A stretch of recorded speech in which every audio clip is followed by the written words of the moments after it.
Hello बच्चों, तो आज की क्लास में हम लोग पढ़ेंगे राजनीति 10वां का, और उसमें हम लोग जानेंगे ऑब्जेक्टिव टाइप के क्वेश्चन के बारे में। ठीक है, कुछ बेसिक जानकारी हम लोग को आज जानेंगे। ठीक है बच्चों, और आज की क्लास आप लोग का 20 से 25 मिनट होगा, तो आप लोग मेरे साथ क्लास में बने रहेंगे। चलिए, तो आप सभी लोग का AR स्टडी पॉइंट SSM में स्वागत है। आप लोग को शुक्रिया अदा करते हैं कि आप लोग फिर से AR स्टडी पॉइंट SSM में आप लोग विश्वास किए और आप लोग वीडियो देखने आए हैं। ठीक है,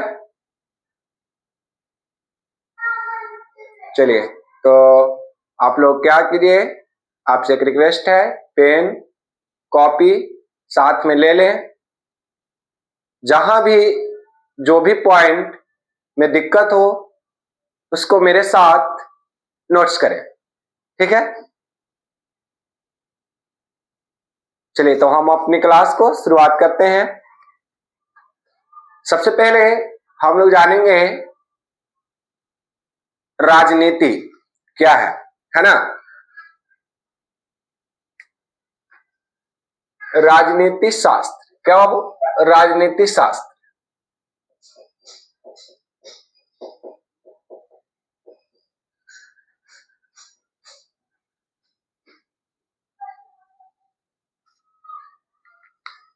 तो राजनीति शास्त्र को ही हम लोग नागरिक शास्त्र बोलते हैं। राजनीति शास्त्र को हम लोग क्या बोलते हैं बाबू? नागरिक शास्त्र।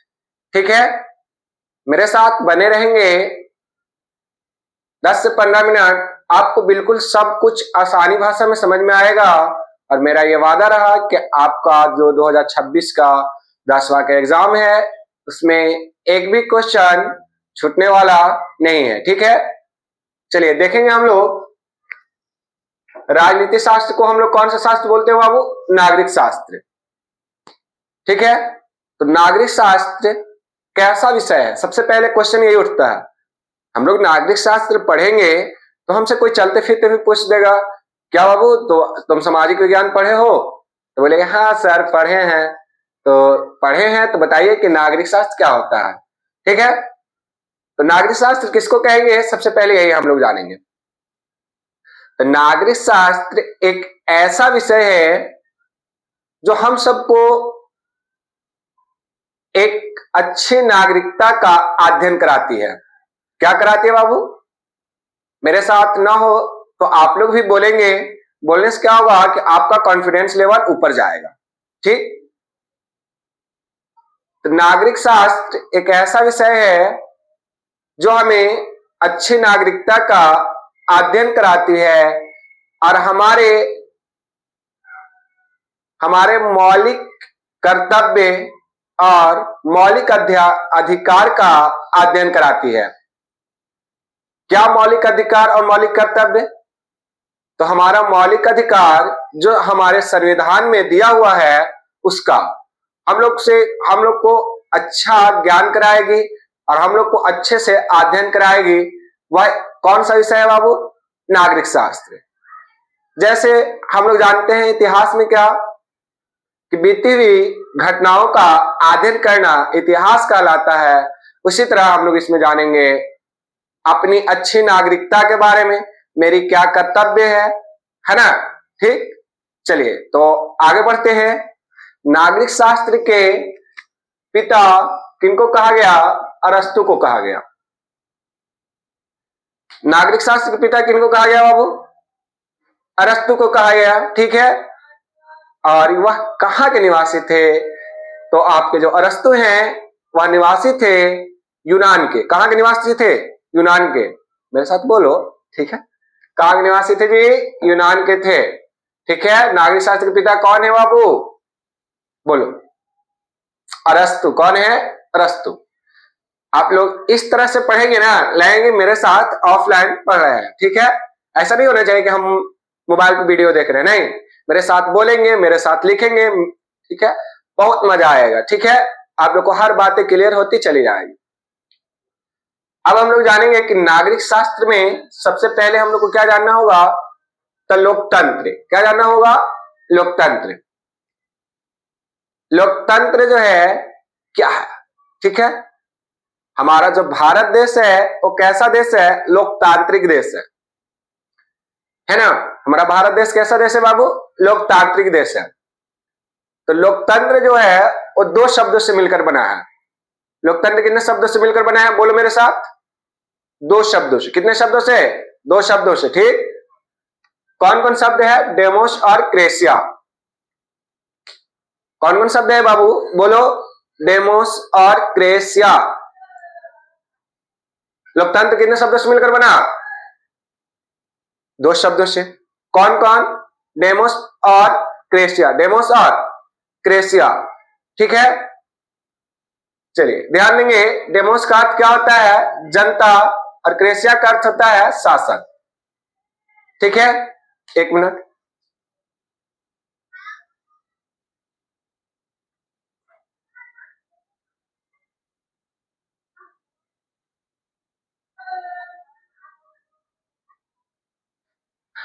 चलिए ठीक है बाबू।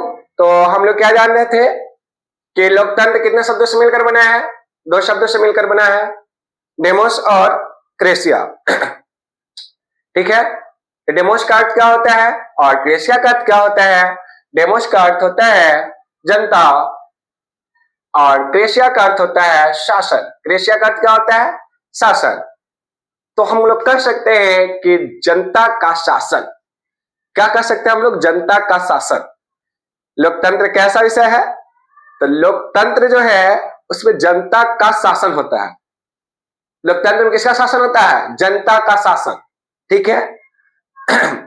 लोकतंत्र की सबसे अच्छी परिभाषा अमेरिका के राष्ट्रपति जो पहले रह चुके हैं उनके अनुसार दिया गया अब्राहम लिंकन है, ठीक है। अमेरिका के कौन राष्ट्रपति, अब्राहम लिंकन। तो हम लोग बोलेंगे लोकतंत्र की सबसे अच्छी परिभाषा अमेरिका के भूतपूर्व राष्ट्रपति अब्राहम लिंकन के अनुसार बताया गया। किनके अनुसार बताया गया लोकतंत्र की सबसे अच्छी परिभाषा, बोलो मेरे साथ, अब्राहम लिंकन के अनुसार। किसके अनुसार, अब्राहम लिंकन, ठीक है।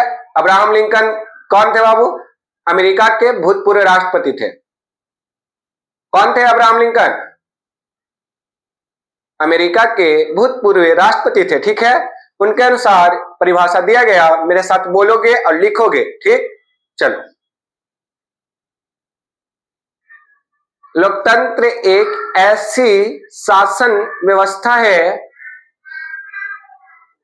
जिसमें जनता अपने प्रतिनिधि को चुनकर अपने ऊपर खुद शासन करवाती है, ठीक है। अपने प्रतिनिधि को चुनकर किस पर शासन करवाती है, खुद पर। जैसे ध्यान देंगे, जनता के लिए, जनता के द्वारा चुने गए शासन को लोकतंत्र कहते हैं। बोलो तो मेरे साथ, जनता के द्वारा जनता के लिए बनाए गए शासन को ही हम लोग क्या कहते हैं, लोकतंत्र। जनता के लिए, जनता के द्वारा चुने गए शासन को ही क्या हम लोग कहते हैं, लोकतंत्र, ठीक है। ध्यान देंगे, जो जनमत पर आधारित होता है। आपसे पूछे, बोलिएगा, लोकतंत्र किस पर आधारित होता है, जनमत पर। जनमत मतलब सभी के बातों पर, सभी के समस्याओं पर आधारित होता है, ठीक है बाबू। कौन आधारित होता है, लोकतंत्र, ठीक है। चलिए हम लोग जानेंगे सत्ता की साझेदारी। किसकी साझेदारी, सत्ता की साझेदारी,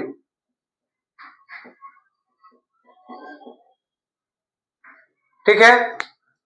कहां, बेल्जियम और श्रीलंका। तो बेल्जियम क्या है बाबू, ध्यान देंगे, बेल्जियम यूरोप का एक देश है। बेल्जियम कहाँ का देश है, यूरोप का। बेल्जियम की राजधानी, मेरे साथ बोलोगे, ब्रुसेल्स। बेल्जियम की राजधानी क्या है, ब्रुसेल्स। बेल्जियम में 80% फ्रेंच भाषी लोग रहते थे। कितना प्रतिशत, 80%, जो फ्लेमिश इलाका में रहते थे। कौन से इलाका में रहते थे, फ्लेमिश इलाका में। और 20% डच भाषी रहते थे, जो कौन से इलाका में रहते थे, बेलेनिया इलाका में। तो क्या होता है बाबू, बेल्जियम में आपस में ये दोनों समुदाय के बीच टकराव होता है, ठीक है। जिसके बाद बेल्जियम में संविधान में 4 बार संशोधन होता है, और उसके बाद वहां कहा जाता है कि मंत्रिमंडल में, है ना, दोनों समुदाय से मंत्रियों की संख्या समान रहेगी, है ना। और जो भी कानून बनेगा वो दोनों मंत्री परिषद के मंत्री के सहमति से ही बनेगा। इस तरह बेल्जियम जो है बेल्जियम में आपस में दोनों समुदाय मिलकर सत्ता की साझेदारी करते हैं।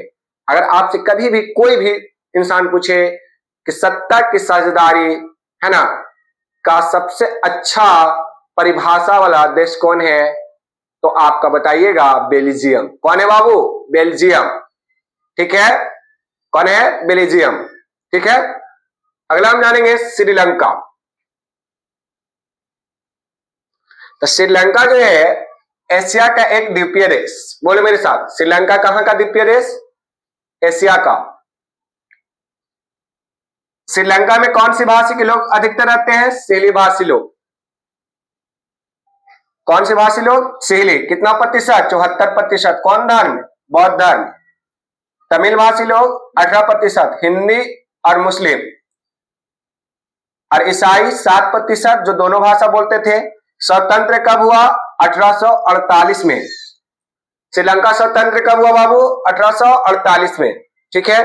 मेरे साथ बने रहेंगे, बस 10 मिनट और बने रहेंगे और आपका हर ऑब्जेक्टिव इस चैप्टर का क्लियर होते चला जाएगा। ध्यान देंगे बाबू, चैप्टर फर्स्ट से हम लोग ले रहे हैं। कौन सा चैप्टर, फर्स्ट, जो आप लोग का था सत्ता में साझेदारी।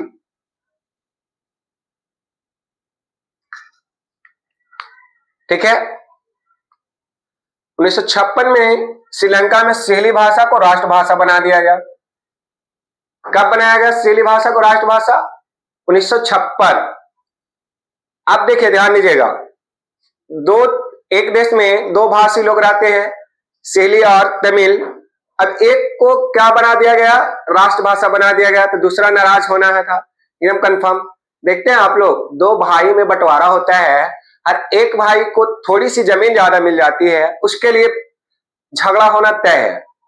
यहां तो दो समुदाय की ही बात हो चुकी थी, तो तमिल जनता जो है वो नाराज हो जाती है और वह एक अपना नया संगठन बनाती है, लिट्टे। क्या बनाती है, लिट्टे, ध्यान रखेंगे। तमिल जनता नाराज होकर के एक नया संगठन बनाया, लिट्टे। और उस लिट्टे संगठन की मांगे थी, तमिल को राष्ट्रभाषा का दर्जा दो, तमिल को भी शिक्षा में अच्छे अधिकार दो, और उच्च पद पर तमिल को भी सरकारी जॉब दिया जाए। ठीक है, जो सब कुछ किसको मिल गया था, सेली भाषी लोग को सिर्फ। ठीक है, ध्यान रखेंगे। विभाजन का स्तर क्या था, सामाजिक एवं क्षेत्रीय। श्रीलंका में विभाजन का स्तर क्या था बाबू, सामाजिक एवं क्षेत्रीय। तो आप लोग की बातें क्लियर होती चल रही है। ठीक है, अब हम चलेंगे ऑब्जेक्टिव टाइप। ठीक है, अगर आप लोग का मांग होगा कि सर आप थ्योरी क्लास पूरी करवाइए, तो पूरी थ्योरी क्लास भी करा दी जाएगी, लेकिन आपके मांग पर है बाबू। हम मेहनत कर रहे हैं, वो आपके लिए ही कर रहे हैं। आपका 2026 का एग्जाम का फोकस पे कर रहे हैं। ठीक है, जो बिहार बोर्ड का 2026 का एग्जाम है उसका फोकस। मेरे साथ बने रहेंगे, मात्र 30 क्लास, पूरे एसएसटी में आपका 95 नंबर आना तय है, 100 में 95 नंबर तय है, अगर मेरे साथ आप बने रहेंगे तो। ठीक है, एक भी क्वेश्चन छूटने वाला नहीं है, लेकिन 30 क्लास आपको ध्यान देना होगा। आपका इतिहास का 5 क्लास करवा दिया गया है और आपकी क्लास होगी, लेकिन आप लोग भी देखेंगे तब। ठीक है, चलिए ध्यान देंगे।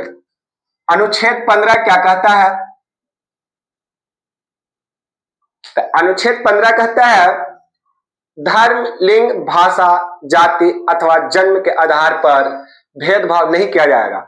हमारा देश जो है भारत, वे विभिन्नताओं वाला देश है। मेरे साथ बोलोगे? बोलो। भारत देश कैसा देश है? विभिन्नताओं वाला देश है। यहाँ अलग अलग धर्म के लोग रहते हैं, अलग जाति के लोग रहते हैं, यहाँ अलग संप्रदाय के लोग रहते हैं, ठीक है। लेकिन हमारा अनुच्छेद 15 कहता है धर्म, लिंग, भाषा, जाति के आधार पर किसी भी समुदाय के साथ कोई भेदभाव नहीं किया जाएगा। अनुच्छेद 15 हम लोग का क्या कहता है? धर्म, जाति, लिंग, संप्रदाय के आधार पर कोई भेदभाव भारत में नहीं किया जाएगा, हमारा संविधान कहता है, ठीक। चलिए ध्यान देंगे आगे। अनुच्छेद 19 क्या कहता है? भारत के सभी नागरिक कहीं भी जाकर के भारत में रह सकते हैं, इस पर कोई रोक नहीं है। जैसे आप बिहार के निवासी हैं तो आप तमिलनाडु में जाकर के रह सकते हैं, आपके साथ कोई दुर्व्यवहार नहीं करेगा। आप बिहार के हैं, आप महाराष्ट्र में रह सकते हैं, आप दिल्ली में रह सकते हैं, आप उत्तर प्रदेश में रह सकते हैं, आपके साथ कोई भेदभाव नहीं करेगा। हमारा अनुच्छेद 19 कहता है अगर कोई भेदभाव करेगा तो आपको बताना है कि मेरा जो संविधान है वही कहता है। संविधान के निर्माता कौन है? भीमराव अंबेडकर साहब, ठीक। ध्यान देंगे आगे बाबू। क्षेत्रवाद की भावना का कुपरिणाम क्या होता है? अलगाववाद। क्षेत्रवाद की भावना का कुपरिणाम क्या होता है बाबू? अलगाववाद। रंग भेद की नीति के विरोध किसने किए? Martin Luther king. Martin Luther king कौन के बाबू? Martin Luther king. मेरे साथ लिखेंगे और बोलेंगे। मार्टिन लूथर किंग को अमेरिकी गांधी के नाम से जाना जाता है। मार्टिन लूथर किंग को किन के नाम से जाना जाता है बाबू? अमेरिकी गांधी के नाम से जाना जाता है, ठीक। लोकतंत्र में रंग भेद के विरोधी नहीं थे जेड गुड्डी। रंग भेद के समर्थक थे बाबू जेड गुड्डी, ये भी बात ध्यान रखना होगा। रंग भेद के खिलाफ सबसे पहले आवाज कौन उठाया? मार्टिन लूथर किंग, अमेरिकी गांधी। अमेरिका में जानते हैं बाबू, गोरे और काले के आधार पर भेदभाव था। वहां गोरे को ही सब अधिकार दे दिया गया था, काले लोग को कोई अधिकार नहीं था। यहां तक काले जो लोग थे उनको अच्छी शिक्षा भी नहीं दी जाती थी, अच्छे स्कूलों में पढ़ने का अधिकार नहीं था, ठीक है। इसलिए सबसे पहले रंग भेद के खिलाफ आवाज उठाए थे मार्टिन लूथर किंग, अमेरिका के, ठीक है। उनको अमेरिकी गांधी के नाम से जाना गया, ठीक। क्योंकि गांधी जी ने भी जाकर के रंग भेद को खत्म किए थे सबसे पहले। कहां? अफ्रीका में, ठीक है। चलिए आगे ध्यान देंगे। सत्ता की साझेदारी की व्यवस्था लोकतंत्र में सबसे अच्छी है। लोकतंत्र का सबसे अच्छी बात क्या है? क्योंकि यहाँ आप सत्ता में साझेदारी कर सकते हैं। सभी समुदाय, सभी लिंग के लोग, सभी धर्म के लोग, सभी मिलकर के आपस में सत्ता में साझेदारी करके एक शासन व्यवस्था बनाते हैं, जो लोकतंत्र की सबसे अच्छी बात है। जन्म पर आधारित विभेद किस देश में है? भारत में। जन्म पर आधारित विभेद कहां बाबू? भारत में। भाषाई आधार पर बनने वाला प्रथम राज्य आंध्र प्रदेश। अगर आपसे पूछेगा कि भारत में भाषा के आधार पर बनने वाला प्रथम राज्य कौन है, तो वो बोलिएगा आंध्र प्रदेश। कौन है बाबू? आंध्र प्रदेश। सत्ता में साझेदारी अच्छी है, विभिन्न समुदाय के बीच टकराव को कम करता है। अगर आपसे पूछेगा कि सत्ता में साझेदारी क्यों अच्छी है, तो बोलिएगा विभिन्न संप्रदाय के लोगों को, है ना, विभेदों से रोकता है। जैसे ध्यान देंगे, 2-3 समुदाय है, सभी संप्रदाय के लोग सत्ता में आकर के मंत्री पद पर रहेंगे तो टकराव होगा ही नहीं, है ना। तो ये बात है, ठीक है, ध्यान देंगे। तो सत्ता में साझेदारी अच्छी क्यों है? क्योंकि विभिन्न समुदाय के बीच टकराव कम करती है। जाति पर आधारित विभाजन कहां है बाबू? भारत में। अगर आपसे पूछेगा कि जाति पर आधारित विभाजन वाला देश कौन है, तो भारत। कौन है? भारत। भारतीय राजनीति में सवर्णों का वर्चस्व कब देखा गया? 1967 में। भारतीय राजनीति में सवर्णों का वर्चस्व कब देखा गया? 1967 में। प्रोटेस्टेंट संप्रदाय ईसाई धर्म से संबंधित है। कौन सा संप्रदाय? प्रोटेस्टेंट। कौन सा संप्रदाय ये? प्रोटेस्टेंट संप्रदाय। किससे संबंधित है? ईसाई धर्म से। सांप्रदायिक राजनीति धर्म पर आधारित होती है। आपसे अगर कोई पूछे सांप्रदायिक राजनीति किस पर आधारित होती है? धर्म पर। मेरे साथ बोलोगे? बोलो। सांप्रदायिक राजनीति किस पर आधारित होती है? धर्म पर आधारित होती है। ठीक। संप्रदायवाद क्या है? धर्मनिरपेक्षता से संबंधित है। संप्रदायवाद क्या बाबू? धर्मनिरपेक्षता से संबंधित है। धर्म को समुदाय का मुख्य आधार मानने वाला व्यक्ति को संप्रदायवाद कहते हैं। मेरे साथ बोलोगे?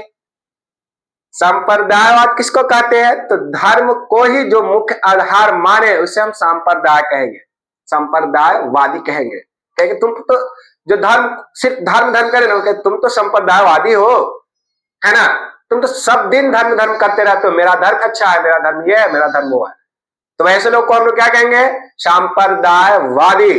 क्या कहेंगे बाबू? संप्रदायवादी। मेरे साथ बोलोगे? धर्म को मुख्य आधार मानने वाला व्यक्ति क्या कह रहा है बाबू? संप्रदायवादी। ठीक।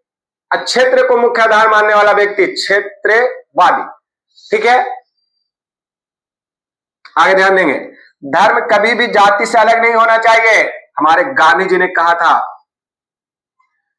क्या कहे थे गांधी जी? धर्म कभी भी जाति से अलग नहीं होनी चाहिए। कौन कहे थे? गांधी जी। कौन कहे थे जी? गांधी जी। भारत एक कैसा देश है? धर्म निरपेक्ष राष्ट्र है, लोकतांत्रिक राष्ट्र है, लोकतांत्रिक राष्ट्र है। आप ध्यान देंगे, आपसे पूछेगा भारत कैसा राष्ट्र है, तो बोलेगा भारत धर्म निरपेक्ष राष्ट्र है। भारत में कोई धर्म को अधिकार नहीं है, सभी धर्म बराबर हैं, सभी जाति के लोग समान है, सभी लिंग के लोग समान है। भारत बहुत अच्छा देश है बाबू। भारत जैसा देश आपको इस विश्व में कहीं नहीं मिलने वाला। क्यों? क्योंकि भारत हर धर्म को समान अधिकार देता है, हर संप्रदाय को समान अधिकार देता है, हर सभी लिंग के लोगों को समान अधिकार देता है। ठीक है, तो इसलिए भारत महान देश है। भारत क्या बाबू? एक महान देश है। भारत से अच्छा देश इस पूरे धरती पर आपको कहीं देखने वाला, कहीं मिलने वाला नहीं है। ठीक है, तो भारत हमारा महान है। भारत क्या बाबू?